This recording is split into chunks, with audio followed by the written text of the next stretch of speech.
Another new motion of no confidence into Johannesburg Mayor Mpho Phalatse is yet to be tabled in the Johannesburg City Council. Two motions have been filed, one by the AIC together with Jamah and another by ATM and the PAC. Political parties in council have called into question Phalatse's tenure in the office. They accuse her of not delivering services to residents and that she has failed to be accessible when called upon by struggling communities. Mbali Thethani is following that story for us and she joins us now. Mbali, let's start with the briefing that was billed to put the record straight on whether or not the city of Johannesburg's finances are in crisis. Are they?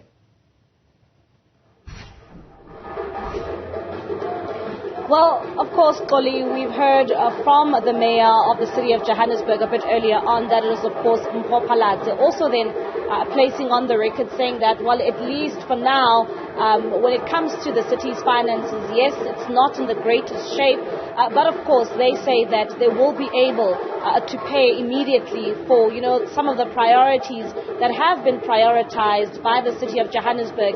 And indeed, it is indeed the issues around, the payment of salaries. But of course also then saying that when it comes to revenue collection in the city, the past 3 years, the city has been battling to actually collect revenue, and partly to blame is of course for the issues under COVID-19.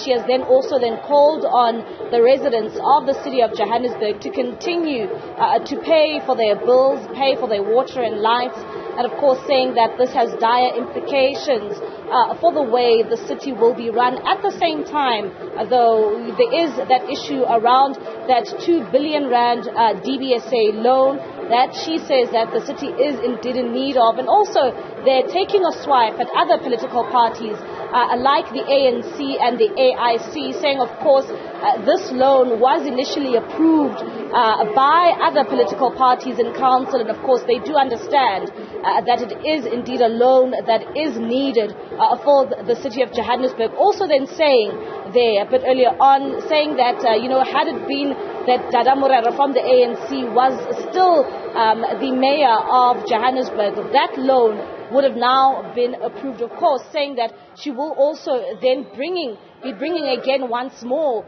that issue and asking the House to indeed approve that loan. But, Oli, we know that political parties in this council are continuing to call on the city of Johannesburg to give a clear direction in terms of where the city's finances are. Just a few moments ago, we saw a statement coming out from the EFF here in the city of Johannesburg and saying that they have it on good authority that, the mayor was not being, quite honest when it comes to the state of the finances of the city. So we'll try and then speak to the chairperson of the EFF in the city of Johannesburg just to give us an indication in terms of, what they understand when it comes to the finances of the city of Johannesburg. At the same time, there's also the issues around the motion. We know that there has been 2 motions brought against the mayor, Mpho Phalatse, and we also now understand that those motions fully will only then be presented to the House tomorrow. Previously speaking to the Speaker of the Council, she did indeed say that these motions will be heard on the 23rd of November, but now we understand that they are indeed on the agenda for the 24th, which is tomorrow. Mbali Thethani, thank you very much for that update. And it is one that is going to be watched very closely. Yet more developments around the city of Johannesburg. Could Mpho Phalatse be on her way out? We simply don't know. We'll find out, I'm sure, as the hours go.